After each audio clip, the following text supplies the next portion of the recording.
membiasakan kata-kata positif itu ya disiplin, hidup berkesadaran, sadar bahwa harus ngomong positif. Nah, sadar ngomong positif, ngomong kata-kata ini hasil dari pancaran di sini. Hasil dari pancaran di sini, kalau di sininya clear, maka kata-katanya positif.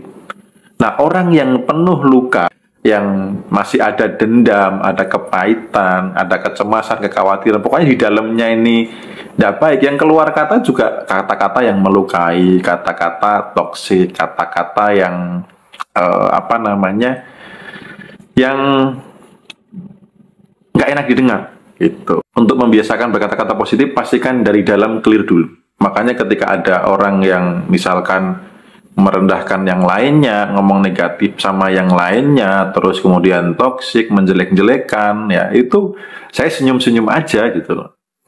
Kenapa? Di dalam dirinya masih ada luka, jadi sehingga kata-kata yang keluar adalah luka. Om, kok ini saya malah ditakut-takuti, ya berarti di dalamnya ada ketakutan yang akhirnya terpancar, tertuang dalam kata-kata itu. Jadi bagi teman-teman yang merasa sudah menemukan beberapa sugesti di masa kecil yang berdampak membuat hidup Anda kok bener ya, kok setiap uang terkumpul banyak selalu keluar dengan cara tiba-tiba, selalu habis dengan cepat. Gitu. Kok sebelum tanggal tua mesti habis, kok susah banget mengumpulkan uang dan lain sebagainya. Nah, coba teman-teman, habis ini teman-teman bisa meditasi mandiri, bisa taruh tangan di dada, Anda maafkan semua orang atau orang-orang yang sudah mensugesti Anda. Maafkan itu, lalu berdamailah dengan itu, lalu niatkan. Ya, kasih afirmasi penggantinya. Ya, bahwa semakin hari saya semakin kaya, saya kaya dengan bahagia, dengan aman dan nyaman dan lain sebagainya, apapun itu gitu. Nah, happy hockey, makin happy, makin hockey.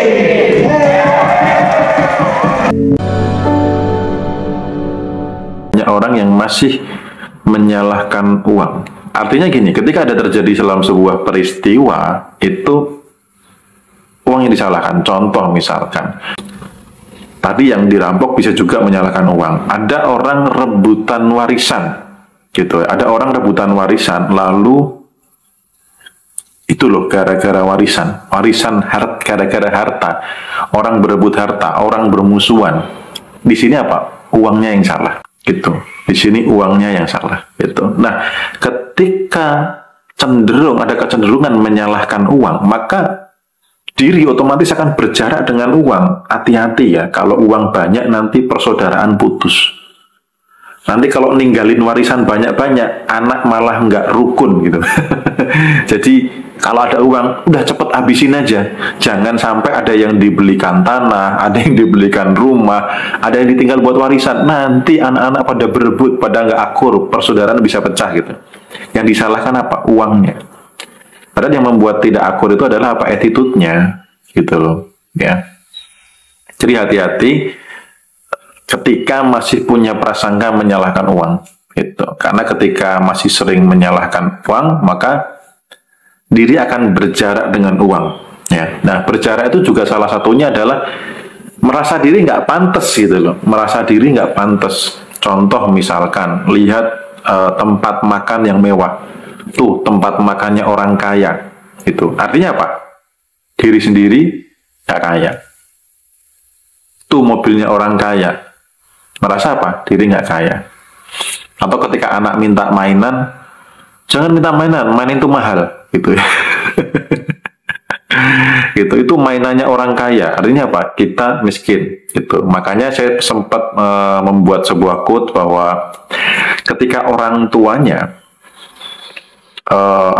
orang tuanya itu dalam tanda kutip mental miskin, anaknya susah untuk kaya.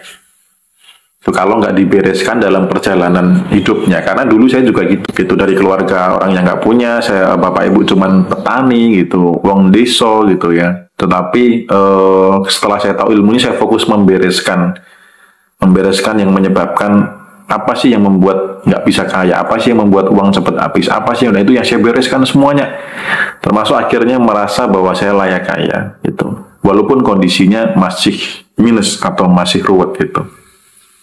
Nah, itu terkait dengan beberapa penyebab kenapa uang itu cepat habis. Salah satunya adalah belief system, ya. Di masa kecil, sugesti salah bahwa punya uang itu jangan pegang uang banyak-banyak, nanti hilang, nanti dicuri, nanti kamu diculik, nanti dirampok gitu ya. Dan itu sering terjadi di masa kecil, sering terjadi pada saat Lebaran, pada saat jadi ada pengulangan ya, hampir setiap Lebaran ketika anak megang uang banyak selalu begitu. Terus kemudian uang itu kotor. Nah, ini juga masukan buat para orang tua ya, karena orang tua itu bukan hanya orang yang usianya sudah tua ya, gitu ya. Dan anak kecil adalah bukan dewasa yang kecil gitu. Jadi kita harus mengerti bagaimana cara mendidik yang tepat. Stop mengatakan uang kotor. Ini sebuah saran ya, boleh diikuti boleh tidak. Jadi stop mengatakan uang itu kotor. Sebenarnya semua hal yang dipegang itu berpotensi kotor. Jadi cara menasihatinya gimana? D atau na atau K, setelah pegang apapun cuci tangan. Gitu ya. Setelah pegang apapun cuci tangan, atau setelah pegang apapun hand sanitizer misalkan gitu. Jadi jangan harus selalu uang itu kotor. Anak kecil pegang batu di tanah itu juga kotor. Anak kecil pegang handle pintu yang habis dipegang banyak orang itu juga kotor. Anak kecil habis main sepeda itu juga kotor. Tapi kenapa uang selalu disalahkan gitu? Ya, jadi sampaikan, D, habis pegang apapun cuci tangan. Apalagi terutama sebelum makan.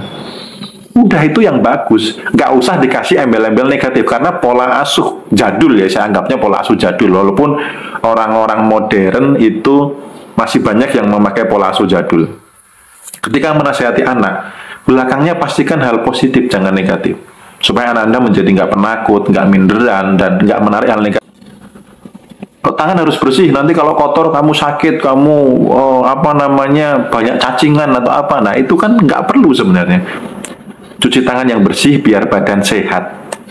Nah, termasuk yang misalkan supaya rajin belajar gitu kan, kadang nasihatnya sama tapi orang jadul itu salah kaprah. Belajar yang rajin, yang jadul ya, belajar yang rajin. Cari uang itu susah, cari kerja itu susah. Harusnya gimana? Belajar yang rajin, biar kamu sukses, biar kamu kaya raya, biar kamu banyak uang, biar hidupmu bahagia. Belajar yang rajin. Kan enak didengerin gitu loh. Jadi pola asuh itu kalau tidak di waspadai itu turun temurun gitu loh. Dari dulu begitu-begitu aja gitu. Sehingga ya kehidupan turun temurun begitu aja. Enggak memperbaiki keturunan gitu ya. Jadi bertobat, memberikan memberikan ini sugesti atau nasihat.